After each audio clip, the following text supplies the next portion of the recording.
Paano yung hampas? Gigil ako sa kilig. Paano manggigil sa kilig? Patingin?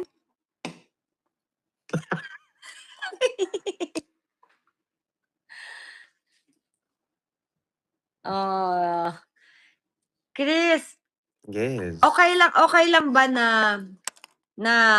matulog ka na tapos o kailangan mo kaming hintayin mag-charge? Di naman. So, Bakit? pwede ka hindi, kasi baka di ko kasi Ayaw alam mo na kung ayaw mo na ba akong kausap?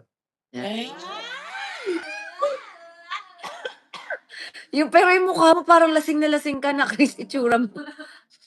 Lasing na Bakit? lasing ka na sa antok. Mm. Ganito kasi yun, guys. Inutusan niya ako pumunta sa bahay niya. Kasi low bat Grabe ang naman yung kanya. inutusan. Naghingi ng favor. Sige na nga. Humingi siya ng favor. Na wala kang choice. Meron ka naman choice.